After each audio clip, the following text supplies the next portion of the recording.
Moderna کا جو پہلا ڈوز ہے اس کے بعد قوت مدافعت کم از کم 2 مہینے تک موجود رہی ہے، مگر ہم پورے یقین سے یہ نہیں کہہ سکتے کہ 3 مہینے بعد یا اس کے آگے بھی وہ قوت مدافعت رہی کہ نہیں رہی۔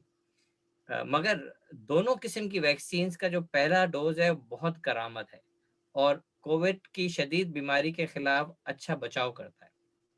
اور ریسرچ سے ہمیں یہ بھی پتہ چلتا ہے کہ کووڈ کے علاوہ جو بیماریوں کی ویکسینیں ہم لگاتے آئے ہیں، ہر سال بچوں میں ویکسینیں لگتی ہیں، فلو کی ویکسین لگتی ہے، تو اس میں بھی اگر ہم بوسٹر ڈوز کا دورانیہ بڑھاتے ہیں تو اس سے قوت مدافعت میں فائدہ زیادہ بہتر ہوتا ہے۔ تو یہ جو سوال آیا ہے یہ اس وجہ سے آیا ہے کہ یو کے گورنمنٹ نے فیصلہ کیا تھا کہ جو دورانیہ ہے ویکسین کا 3 ہفتے سے لے کر بڑھا کر 3 مہینے کر دیا جائے۔ وہ اس لیے کیا گیا ہے کہ زیادہ سے زیادہ لوگوں کو ویکسین مہیا کی جائے اور اس سے کم جانی نقصان ہوگا، کیونکہ اگر ہمیں پہلا ڈوز لگ جائے گا، میجورٹی لوگوں کو اگر لگ جائے گا تو جو جانی نقصان ہے یا جو بیماری کی علامتیں وہ شدید نہیں ہوں گی، تو اس سے ہمیں جانی نقصان بھی کم ہوگا اور پھر ویکسین کی سپلائی جب بڑھتی جائے گی تو دوسرے ڈوزز کو لگانے میں آسانی ہوگی۔ جی بہت شکریہ ڈاکٹر عامر۔ بالکل یہ میرا خیال لوجسٹکس کا بھی سوال ہے کہ زیادہ سے زیادہ لوگوں کو پہلی ڈوز مل جائے اور پھر اسی طرح باقی جو لوگ ہیں ان کو بھی آہستہ آہستہ پہلی ڈوزز مل کے اور پھر اگر اس کا دورانیہ بڑھیں۔ لیکن آپ کا شکریہ کہ بالکل آپ نے کلیئر کیا کہ اس کی کوئی اتنی زیادہ اہمیت نہیں ہے اور اتنا ہی افیکٹو ہوگا بٹوین 2 ہفتوں سے اور 3 مہینے کے۔ ایک سوال آیا ہے ڈاکٹر سجاد آپ کے لیے کہ یہ جو 3 ویکسینز ڈاکٹر عامر نے ہمیں ابھی بتائیں اپنی پریزنٹیشن میں، ان میں سب سے افیکٹو کون سی ہے؟ یعنی کون سی اگر چوائس ہے تو افیکٹو کون سی ہے؟ تو اگر اس پہ کچھ روشنی ڈالیں آپ۔ تو وہ اس کے میں کیا آپ کو بتاؤں، مطلب کوک میں اور پیپسی میں کیا فرق ہے؟ شاید اس پہ آپ تھوڑا سا اندازہ لگا لیں۔ ویکسین ساری تقریباً ایک جیسی ہی ہیں، ان کے جو مطلب اثر ہے جو یہ مدافعت دیتی ہے، آپ کو قوت مدافعت دیتی ہے، یہ تقریباً سب کی ایک جیسی ہی ہے۔ اور جہاں تک چوز کرنے کی بات آتی ہے تو چوز تو ہم اس لیے نہیں کر سکتے بیکاز اس وقت اس حالات میں ہمیں وہ چیز ملتی ہے جس سے ہم اپنی جانیں بچا سکتے ہیں۔ آپ مثال کے طور پہ لے لیں کہ جو بہت غریب مطلب ممالک ہیں ان کے پاس ابھی ویکسینز ہیں نہیں۔ اگر آپ پاکستان کی مثال لے لیں تو ان کو رشیا کی اور چائنا کی آفرڈ ہے، ایکسیسیبل ہے، تو وہ اس پہ کر رہے ہیں۔ ان کی بھی سملر ہی ویلیوز ہیں، لیولز ہیں پروٹیکشن کی۔ تو چوز ہم نہیں کر سکتے، ہمیں وہی ملتی ہے جو حکومت ہمیں دیتی ہے۔ اور دوسری بات یہ ہے کہ ان میں کوئی آپس میں اتنا فرق نہیں ہے۔ جی شکریہ۔ میرا خیال یہ بہت امپورٹنٹ کویشچن تھا کیونکہ کئی لوگوں کا خیال ہے کہ ایک ویکسین دوسرے سے بہتر ہے اور ہمیں اسی کا انتظار کرنا چاہیے، اور میرا خیال آپ کے اس جواب سے کافی لوگ مطمئن ہوں گے کہ ویکسین ساری تقریباً ایک جیسی ہیں، لیکن انشاءاللہ اللہ تعالیٰ کرے کہ سب جو بھی لگوائے وہ انشاءاللہ محفوظ رہے۔ ڈاکٹر مارا آپ کے لیے ایک کویشچن اگین، ایک سوال آپ کے لیے، خاص طور پر یہ خواتین کے لیے بھی اور اس میں مردوں کے لیے بھی، لیکن اس میں جو ایک بڑا خاص طور پر ایک تشویش پائی جاتی ہے کہ یہ ویکسین لگانے سے جو ریپروڈکٹیو پروسیس ہے یا فرٹیلیٹی کا پروسیس ہے، جس سے مطلب بچوں کی پیدائش کے لیے یہ افیکٹ ہوتا ہے یا اس سے یہ ویکسین اس پہ اثر کرتا ہے، اور یہ جو انفرٹیلیٹی ہے اس کو انکریز کرتا ہے۔ اس کا کوئی ایویڈنس ہے یا اس کے بارے میں اگر آپ کچھ بتائیں، خاص طور پر ہماری خواتین کے لیے اور ایون مردوں کے لیے بھی، کہ ایسی کچھ تشویش ان کی ہے یا ہونی چاہیے؟ جی بہت بہت شکریہ. یہ میں اگین بہت سارے لوگوں کے دماغوں کے اوپر یہ سوال ہے، اسپیشلی ہمارے جو ینگر طبقہ ہے ان کے دماغ کے اوپر یہ سوال ہے کہ یہ شاید ویکسین جو ہے یہ انفرٹیلیٹی یا ہماری صلاحیت بچے پیدا کرنے کی صلاحیت کے اوپر اثر انداز ہوتی ہے. اس کے بارے میں کچھ چیزیں ہیں. پہلی بات تو یہ ہے کہ اس کے بارے میں جو سائنسدانوں نے جب ریسرچ کی ہے اور جو اسٹڈیز کی ہیں جنہیں ہم پری کلینکل اسٹڈیز کہتے ہیں، جو لیبارٹری کے اندر ریسرچ ہوتی ہے، اس میں انہوں نے ایسی کوئی چیز یا کوئی ایویڈنس نہیں پایا گیا ہے کہ یہ جو ویکسینس ہیں یہ ہمیں ہماری بچے پیدا کرنے کی صلاحیت کے اوپر اثر انداز ہوتی ہے یا کسی طریقے سے انفرٹیلیٹی کاز کرتی ہیں. دوسری بات یہ ہے کہ جو ویکسینس ہیں ہم سالوں سال سے لے رہے ہیں اور ہم اپنے بچوں کو بھی دے رہے ہیں پوری دنیا کے اندر، کیونکہ ویکسینس جو ہیں ایک بہترین ہتھیار ہیں بہت ساری وائرسز اور انفیکشن سے بچانے کے لیے. سب جو ویکسینس ہوتی ہیں وہ ہمارے جسم کے اندر داخل ہو کر ایک ہی طریقے سے کام کرتی ہیں. جیسے بھی ڈاکٹر سجاد سے آپ نے پوچھا کہ یہ والی ویکسین ہے یا وہ والی ویکسین ہے، کوئی فرق نہیں پڑتا کیونکہ سب ویکسینس کا کام ایک ہی ہوتا ہے. اور وہ کیا کرتی ہیں کہ وہ اندر جا کر ہمارے جو سوئے ہوئے جوان ہوتے ہیں، ہمارے جو آرمی ہوتی ہے اس کو جا کے شیک کرتی ہیں، اٹھاتی ہیں کہ اٹھو جوانوں تیار ہو جاؤ، اپنے ہتھیار پکڑو کہ اگر کسی دشمن نے آپ پہ حملہ کیا تو آپ انہوں نے اس کو بھگا سکو. تو یہ ویکسین جو ہوتی ہیں اس کا یہ کام سر انجام دیتی ہیں. اور کوئی اس میں کوئی بات نہیں ہے کہ جو کووڈ-19 کی ویکسین ہے وہ کسی طرح سے دوسری ویکسین سے مختلف نہیں ہے کسی صورت میں بھی. اسی طرح بھی وہ بھی اسی طرح کام کرتی ہے. تو ہم نے دیکھا ہے باقی ویکسین لینے سے ابھی تک آبادی کی جو دنیا کی آبادی پہ کوئی فرق نہیں پڑا، ماشاءاللہ بڑی تیزی سے بڑھ رہی ہے. تو اس سے بھی کوئی آپ مطمئن ہو جائیں کہ جو کووڈ-19 کی ویکسین ہے اس سے بھی کوئی اثر انداز نہیں ہوگی. تیسری بات یہ ہے کہ جو ویکسین جب آپ کے جسم میں داخل کی جاتی ہے تو یہ آپ کے جسم میں نہیں رہتی ہے، یہ کچھ دنوں کے بعد ٹوٹ پھوٹ کر آپ کے جسم سے نکل جاتی ہے. تو یہ صرف ایک ندا کا کام دیتی ہے، آتی ہے آپ کی شیروں جوانوں کو اٹھاتی ہے اور چلی جاتی ہے. تو اس سے کوئی آپ کو نہیں ہونا چاہیے، مطمئن ہو جانا چاہیے کہ آپ کے جسم کے اندر یہ کوئی رہ کر نقصان پہنچائے گی. تو امید ہے کہ ان تینوں صورتحالوں میں کہ سب کو یقین ہو جانا چاہیے کہ اس ویکسین کا یا کوئی بھی ویکسین کا بچے پیدا کرنے کی صلاحیت کے اوپر کسی طرح سے کوئی مضر اثرات نہیں ہوتے ہیں. جی بہت شکریہ ڈاکٹر. ہمارا کافی سوال پوچھا گیا تھا اور آپ نے بڑا ہی اچھا اس کا تفصیلی جواب بھی دیا. اور سب سے امپورٹنٹ یا سب سے جو اہم چیز آپ نے جو بتائی ہے وہ یہ ہے کہ یہ ویکسین باڈی کے اندر نہیں رہتا، یہ صرف ہمارا جو ڈیفنس میکنزم ہے اگین اس وائرس کے خلاف، اس قوت مدافعت کو بہت زیادہ انکریز کر کے اس بیماری کے لیے تیار کر کے اپنا کام کر کے چلا جاتا ہے، اور پھر باڈی خود اپنا سسٹم بناتی ہے اس ویکسین کو اٹیک کرنے میں.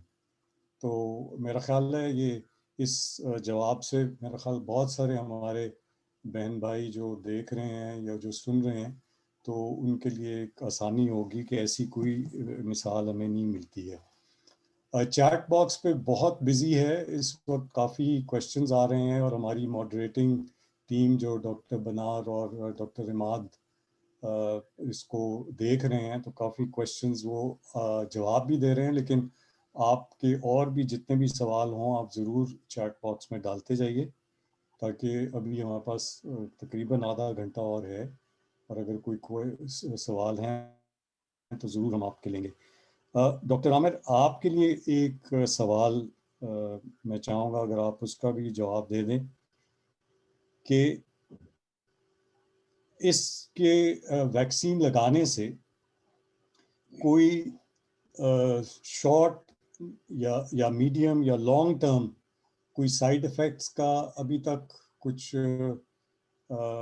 ریسرچ ہوئی یا کسی کو کچھ معلوم ہوا کہ اس کے جو شارٹ یا میڈیم لانگ ٹرم مضر کوئی اثرات ہیں یا پازیٹیو اثرات ہیں، کچھ ایسی چیز ہے؟ جی دیکھیں جی، دنیا میں ہر سال کروڑوں ویکسین لگائی جاتی ہیں، اور ریسرچ سے پتہ یہ لگتا ہے کہ جو ویکسینز ہوتی ہیں ان کے جو منفی اثرات ہیں، 99% منفی اثرات یا سائیڈ افیکٹس پہلے 45 دنوں میں سامنے آ جاتے ہیں۔ تو یہ اثرات زیادہ تر ہلکے درجے کے ہوتے ہیں اور عارضی ہوتے ہیں۔ اس میں جس طرح انجیکشن، جہاں پہ آپ کو جس بازو میں انجیکشن لگا ہے اس بازو میں درد، بخار، جسم میں تھکن کا محسوس ہونا اور سر میں درد ہونا، یہ شامل ہیں، اور یہ سب عارضی ہیں۔ جہاں تک سوال ہے کہ کووڈ ویکسین جو ہے اس سے مختلف ہے اور نئی ویکسین ہے، تو ایسا کوئی ٹھوس سائنسی وجہ نہیں ہے کہ جس کی وجہ سے ہم یہ کہہ سکیں کہ بھئی یہ ویکسین الگ ہے اور اس کے سائیڈ افیکٹ مختلف ہوں گے۔ یہ بھی جس طرح ڈاکٹر عمار نے بتایا کہ یہ ویکسین اسی ویکسینوں کی طرح کام کرتی ہے جس طرح ساری ویکسینیں کام کرتی ہیں۔ تو یہ ویکسینز جو ہیں، جو ابھی ہم نے بات کی، یہ تینوں ویکسینز کی، یہ 1 لاکھ سے زیادہ افراد پہ ٹیسٹ کی گئی ہیں، اور تقریباً 1 سال تک ان کو زیر تفتیش بھی رکھا گیا، ان لوگوں کو جن کو یہ ویکسین ٹیسٹ کی گئی ہے۔ اس کے بعد جو میڈیسنس ریگولیٹری اتھارٹی ہے UK کی، انہوں نے اس کی تصدیق کی ہے۔ اس وقت تقریباً 1 کروڑ سے زیادہ لوگوں کو یہ ویکسین لگ چکی ہے، اور ابھی تک کوئی ایسا کیس سامنے نہیں آیا ہے کہ جس کی وجہ سے ہم یہ کہہ سکیں کہ یہ ویکسین نہیں لگانی چاہیے یا ویکسین سے لگانے سے کوئی خطرہ لاحق ہے۔ تو ویکسین صرف آپ کو کووڈ کی بیماری سے بچا سکتی ہے۔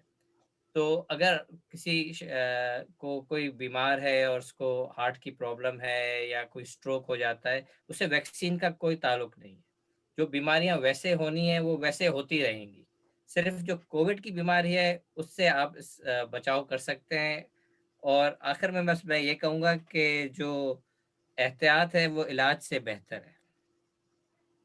جی بہت خوب کہا ڈاکٹر عامر، احتیاط علاج سے بہتر ہے، احتیاط ہی ہمارا ایک ہتھیار ہے اس کووڈ کے اگینسٹ، اور میرا خیال ہے یہی میسج مفتی صاحب نے بھی ہمیں یہی دیا ہے کہ احتیاط کے ساتھ اور ایمان کے ساتھ، دعا کے ساتھ، یہی دو ہتھیار ہیں جو کہ ہمیں اس بیماری سے محفوظ رکھیں گے انشاءاللہ۔ صاحب اس کے بارے میں تھوڑا سا میں اور بات کر سکتی ہوں؟ جی ضرور ڈاکٹر عمر۔ لوگ یہ بہت پوچھتے ہیں کہ ویکسین کے لانگ ٹرم سائیڈ افیکٹ کیا ہیں، اور میں ہمیشہ لوگوں کو یہ بتاتی ہوں کہ آپ جانتے ہیں کہ کورونا کے لانگ ٹرم سائیڈ افیکٹ کیا ہیں؟ ہمیں دیکھنے میں آ رہا ہے کہ جب کووڈ جو 19 سے کس قدر لوگوں کے جانیں ضائع جا رہی ہیں، اور جو ایون لوگ بچ رہے ہیں جنہیں ایون مائلڈ انفیکشن بھی ہے، وہ اس وقت کس قدر لانگ ڈیوریشن تک کے لیے ناکام کرنے کے قابل ہیں، اور ابھی تک وہ جو ہیں اس کے مضر اثرات کس قدر زیادہ ہیں۔ تو لوگ اس چیز کے بارے میں بہت زیادہ کانشیس ہیں کہ ویکسین کے سائیڈ افیکٹ کیا ہیں، حالانکہ ہمیں یہ زیادہ اس کے بارے میں احتیاط کرنی پتہ ہونا چاہیے کہ کورونا کے سائیڈ افیکٹ کیا ہیں، جو کہ ہمارے لیے جان لیوا بھی ثابت ہو سکتا ہے، اور یہ اسٹڈیز نے شو کر دیا۔ اور ہمارے پاس بہت سارے ایسے پیشنٹ ہیں جو کہ ہاسپٹلس میں پڑے ہوئے ہیں، جن کی ڈیتھ ہو گئی ہے، اور جنہیں ایون مائلڈ انفیکشن بھی ہوا ہے، لیکن وہ اب لانگ کووڈ سنڈروم کی وجہ سے آ رہے ہیں۔ تو کرونا کے definitely long term side effect ہیں، اور ویکسین جو ہیں اس کے شارٹ ٹرم سائیڈ افیکٹ ہوتے ہیں، اور اس لیے لوگوں کو یہ ضرور جانچنا چاہیے کہ اس کے بینیفٹ یا اس کے نقصانات کیا ہیں، اور ہمیشہ یہ بات ذہن میں رکھنی چاہیے کہ جو وائرس ہے وہ ایک کلر ہے، جو ویکسین ہے وہ اس کا بچاؤ ہے۔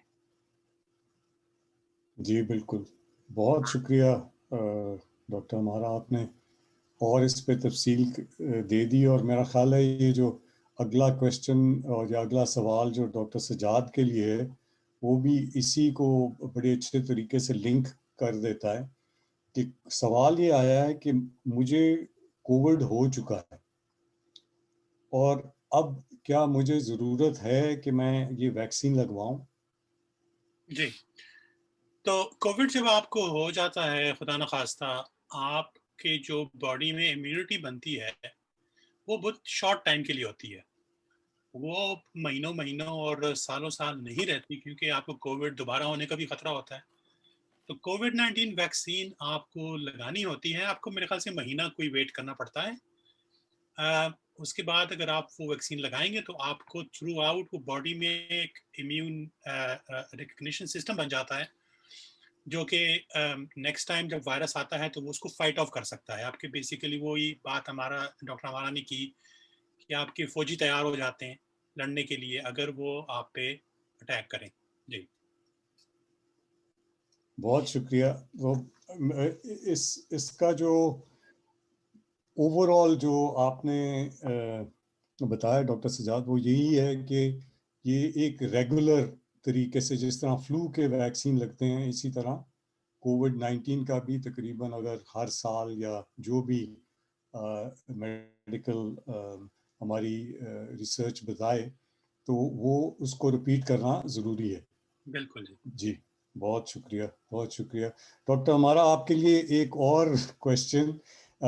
میرا جو پہلا کویشچن تھا وہ انفرٹیلٹی کے بارے میں تھا کہ کوئی ویکسین اس کے اوپر کوئی مضر اثرات تو نہیں کرتی، لیکن جو اب کویشچن آیا ہے وہ یہ ہے کہ جو حاملہ خواتین ہیں یا جو دودھ پلا رہی ہیں بچوں کو بریسٹ فیڈ کر رہی ہیں ان کے لیے کچھ مضر اثرات تو نہیں ہیں ویکسین لگانے سے یا ہیں؟ بہت بہت شکریہ اکمل صاحب اس سوال کا. سب سے پہلے تو ہمیں یہ جاننا چاہیے کہ جو پریگننسی میں جو حاملہ خاتون کو جو بھی ویکسین آفر کی جاتی ہیں وہ نان لیونگ ویکسین ہوتی ہیں، جس کا مطلب یہ ہے کہ وہ جو بے جان وائرس سے بنی ہوئی ویکسین ہوتی ہیں. جیسے ایک ووپو کاف کی ویکسین ہوتی ہے، فلو کی ویکسین ہوتی ہے جو ہم تمام حاملہ عورتوں کو لگاتے ہیں. کرونا وائرس یا کووڈ-19 کی جو ویکسین ہے یہ بھی نان لیونگ ویکسین ہے، جس کا مطلب ہے کہ یہ بھی پریگننٹ عورتوں کو لگائی جا سکتی ہے. اب جہاں تک ریکمنڈیشن کی بات ہے کہ گورنمنٹ کی ریکمنڈیشن کیا کہتی ہیں، تو جب بھی ہم ٹرائلز کرتے ہیں کسی بھی ویکسین یا میڈیسن کے بارے میں تو پہلے جو آپ جنرل پاپولیشن کے اوپر ایک ٹرائل ہوتا ہے، اس کے بعد اسپیسیفک گروپس کے اوپر جیسے بچوں یا حاملہ عورتوں کے اوپر ٹرائلز ہوتے ہیں.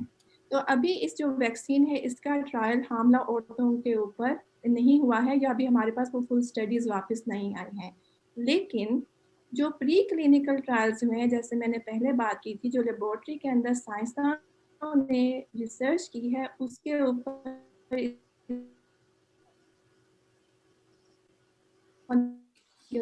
یا اثرات ثابت، اور یہ ہماری ہیلتھ کمیونٹی ہماری اسٹڈیز جو WHO انہوں نے بھی یہ دیکھی ہے اور انہوں نے بھی اس بات پر کانفیڈنس کا اظہار کیا ہے کہ ان ویکسینز کا حمل کے اوپر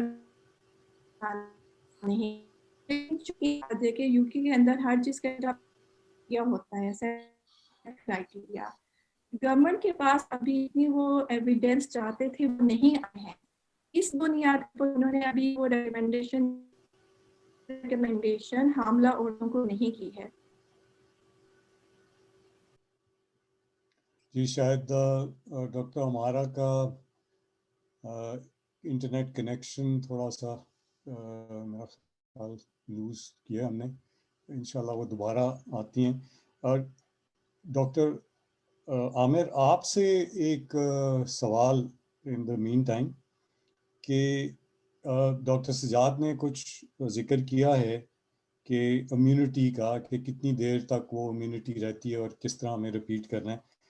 اسی بارے میں دوبارہ ایک کویشچن یہی آیا ہے کہ یعنی کتنی دیر تک امیونٹی رہتی ہے یا قوت مدافعت رہتی ہے ویکسین کے بعد، ویکسین لگانے کے بعد؟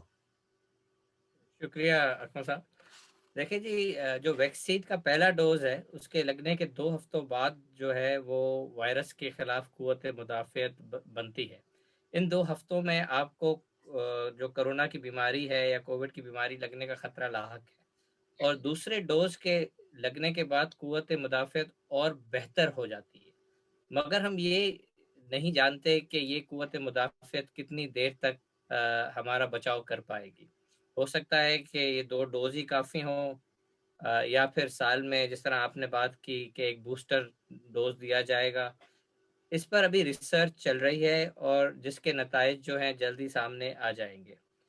دیکھیں وائرس کی خصوصیت ہے کہ وہ وقت کے ساتھ اپنے آپ کو بدل دیتا ہے، جس طرح ڈاکٹر ہمارا نے تھوڑی دیر پہلے بات کی تھی، جس کو ہم میوٹیشن بھی کہتے ہیں. تو اگر وائرس بدل رہا ہے اور ویکسین کام نہیں کر رہی ہے تو پھر ہمیں ویکسین کو بھی بدلنا پڑے گا. تو یہ وقت اور ریسرچ ہی بتائے گی کہ آگے کیا ہوگا. فی الحال ہم یہ یقین کے ساتھ کہہ سکتے ہیں کہ 2 ڈوز لگنا ضروری ہیں، اور ان 2 ڈوزوں سے جو اس وقت جو وائرس موجود ہیں اور جو ویریئنٹس موجود ہیں ان کے خلاف بچاؤ اچھا ہے اور کرامت ہے یہ ویکسین. شکریہ. جی شکریہ ڈاکٹر عامر. مجھے ابھی بس میسج ملا ہے کہ مفتی بلال صاحب کو جانا تھا کیونکہ انہوں نے امامت کرانی تھی عشاء کی، تو لیکن وہ پھر دوبارہ آئیں گے، اور اگر کوئی ان کے لیے بھی سوال ہوئے تو ہم ان سے ضرور پوچھیں گے. اگر ڈاکٹر عامر آپ یا ڈاکٹر سجاد، ایک میرے پاس ایک سوال آیا ہے کہ اگر ایک گھر میں بچے اور والدین، امی اور ابو اور نانا اور نانی ایک ساتھ رہتے ہیں، یہ بیماری کیوں جلدی پھیلتی ہے؟ جی کیونکہ اگر بچے بھی ہیں، نانا نانی بھی ہیں اور والدین بھی ہیں. جی میں اس کا جواب تھوڑا سا دے دیتا ہوں. جس طرح میں نے اپنی پریزنٹیشن میں بھی بیان کیا تھا کہ یہ وائرس جو ہے ڈراپلیٹ کے ذریعے پھیلتا ہے اور روزمرہ کی اشیاء کے ذریعے پھیلتا ہے. تو اگر ہم باہر جاتے ہیں اور کسی سے ہمارا کانٹیکٹ ہوتا ہے جس سے ہم وائرس وہ گھر میں لے آتے ہیں، اور گھر کی روزمرہ کی اشیاء کا استعمال ہو رہا ہے، تو یہ وائرس ہمیں نظر نہیں آتا ہے، اور بہت تھوڑی سی جگہ پہ کروڑوں کی تعداد میں یہ وائرس موجود ہوتا ہے.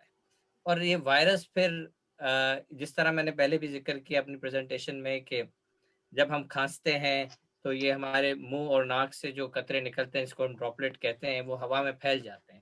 اور جب اس آب و ہوا میں کوئی سانس لیتا ہے تو پھر اس کے جسم میں یہ وائرس داخل ہو جاتا ہے. وائرس بذات خود اگر کسی چیز پہ پڑا ہوا ہے تو وہ نہیں پھیلے گا جب تک کہ اس کو انسانی جسم نہیں ملتا. تو وائرس کو پھیلنے کے لیے یا ملٹیپلائی کرنے کے لیے ایک ہوسٹ ضروری ہے، جس کو انسانی باڈی چاہیے، اس کو ایک سیل چاہیے. تو اس لیے جتنے زیادہ لوگ ہوں گے گھر میں اتنی زیادہ رفتار سے یہ پھیلے گا. اور جتنا ہم احتیاطی تدابیر کا استعمال کریں گے، جس میں ماسک شامل ہے، ماسک پہنا اور ہاتھ دھونا اور فاصلہ رکھنا یہ شامل ہیں، اور باہر اپنے گھر کو صاف ستھرا رکھنا، سینیٹائز کرنا، تو اس سے اور کمروں کو ہوادار رکھنا، اس سے ہم اس وائرس سے بچاؤ یا اس کا پھیلاؤ کم کر سکتے ہیں. جی شکریہ ڈاکٹر عامر.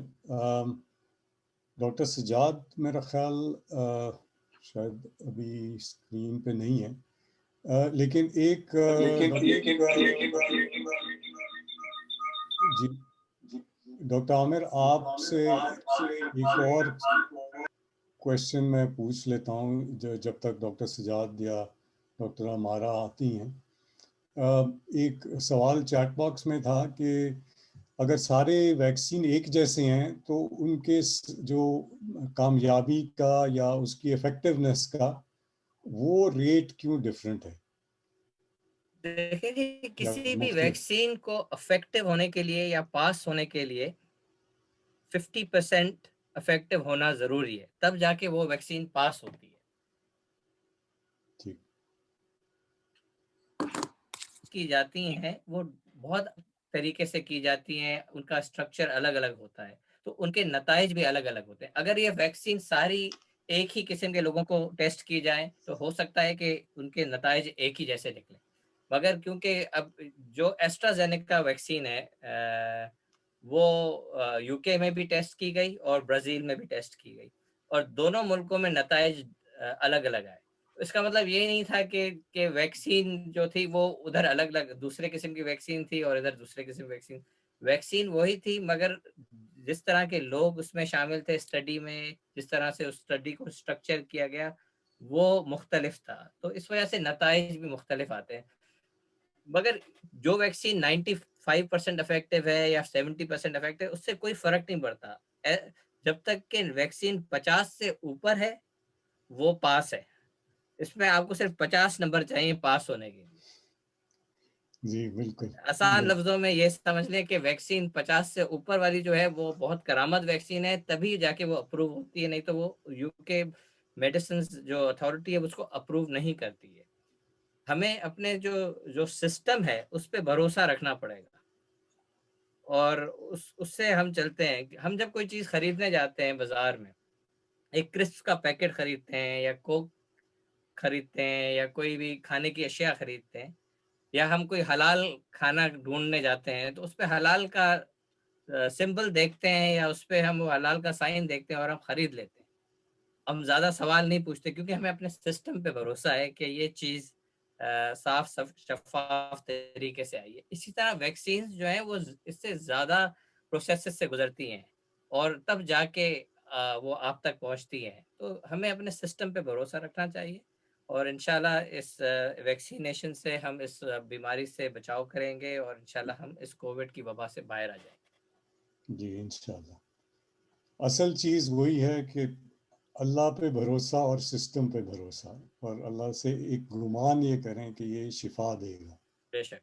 تو میرا خیال ہے اس میں کوئی شک نہیں، بالکل صحیح کہا آپ نے۔ ڈاکٹر ہمارا نے ہمیں پھر جوائن کر لیا ہے، اور امید ہے ابھی آپ سن سکتی ہیں۔ وہ ایک جو پہلا سوال تھا کہ جو حاملہ خواتین ہیں یا جو بریسٹ فیڈ کر رہی ہیں، تو ان کے لیے یہ ویکسین جو ہے اتنا ہی افیکٹو ہے یا ان کو کوئی احتیاطی تدابیر کرنی چاہیے؟ تو آپ کچھ جواب دے رہی تھیں، کچھ آپ نے دیا، لیکن اگر اس کو کنٹینیو کر لیں تو بہت شکریہ۔ ہاں جی، میں معذرت چاہتی ہوں، میرا انٹرنیٹ کا کنیکشن ختم ہو گیا تھا۔ تو میرے خیال میں ہم یہاں تک پہنچ گئے تھے کہ جنرلی ریکمینڈ نہیں کی جا رہی ابھی تک، کیونکہ ہمیں زیادہ ایویڈنس کی ضرورت ہے خاتون کے لیے۔ لیکن گورنمنٹ جو ہے وہ 2 کیسز میں کہہ رہی ہے کہ حاملہ خاتون کو ویکسین کے بارے میں اپنے کلینیشین کے ساتھ ڈسکس کرنا چاہیے اور انہیں یہ آفر کی جانی چاہیے۔ پہلے تو وہ حاملہ خاتون جو کہ ایسے کام کرتی ہیں جس کی وجہ سے انہیں ویکسین وائرس جو ہے کیچ کرنے کا زیادہ خطرہ ہو سکتا ہے، انہیں یہ ویکسین آفر کی جانی چاہیے، جیسے کہ ہیلتھ کیئر ورکرز ہیں یا جو اسٹاف کیئر جو کیئر ہومز کے اندر اسٹاف ہے، انہیں یہ ویکسین آفر کی جانی چاہیے۔ دوسری وہ حاملہ خواتین جنہیں پہلے سے ہی کوئی مرض ہے، جیسے دمہ کی شکایت ہے، شوگر کا مرض ہے، یا دل یا پھر گردوں کی بیماری ہے، اگر وہ وائرس کے ساتھ ایکسپوز ہوں گی تو انہیں خطرہ ہے کہ ان کے لیے جان لیوا یا بہت زیادہ حد تک مضر ثابت ہو سکتا ہے۔ اپنے کلینیشین کے ساتھ اس کے ویکسین کے بارے میں ڈسکس کرنا چاہیے، لیکن at the end of the day یہ جو ہے یہ پریگننٹ حاملہ خاتون کے اوپر ہی منحصر ہے کہ وہ یہ ویکسین لینا چاہتی ہے کہ نہیں۔ لیکن اگر وہ لے رہی ہیں تو انہیں اس بات کا یقین ہونا چاہیے کہ حاملہ خاتون کے لیے ان کے حمل کے اوپر یہ کسی طرح سے مضر ثابت نہیں ہوگا۔ اسی طرح جو بریسٹ فیڈنگ کی خواتین ہیں، گورنمنٹ ریکمینڈ کری ہے کہ جو ویکسین ہے انہیں آفر کی جا سکتی ہے، کیونکہ اگین جو خواتین دودھ پلا رہی ہیں ان کے اوپر یا ان کے بچے کے اوپر اس ویکسین کے کوئی مضر اثرات نہیں ہیں، اور یہ سائنسدانوں نے اپنے جو پری کلینکل اسٹڈیز ہیں اس میں یہ ثابت کیا ہے۔ جی بہت شکریہ ڈاکٹر ہمارا۔ بہت سی ہماری خواتین کوشچنز جو پوچھ رہی ہیں ان کا امید ہے کہ اس جواب سے وہ مطمئن ضرور ہوئی ہوں گی۔ ایک کوشچن ڈاکٹر سجاد آپ کے لیے، although تھوڑا سا ہم لوگ اس کو کہہ چکے ہیں، لیکن کسی نے پوچھا ہے کہ السلام علیکم، میں سب سے پہلے تو یہ شکریہ ادا کریں سارے پینل کا کہ انہوں نے آپ جس خوش اسلوبی سے اور بڑے اچھے طریقے سے جواب دے رہے ہیں تو اس کا بہت شکریہ۔ دوسرا وہ پوچھ رہے ہیں کہ وہ انتظار کر رہے ہیں آکسفورڈ ایسٹرا ویکسین کا، تو انہوں نے یہ آج کی خبر پڑھی ہے کہ یہ اتنا افیکٹو نہیں ہے اگینسٹ جو نیا ویریئنٹ ہے، جو کہ ہم پہلے اس کو بات کر چکے ہیں، تو اس کے اوپر وہ کچھ آپ سے کچھ ایڈوائس مانگ رہے ہیں کہ اس میں کوئی کس طرح ان کو ایکٹ کرنا چاہیے۔ حالانکہ آپ نے پہلے بتا دیا ہے لیکن پھر بھی اگر آپ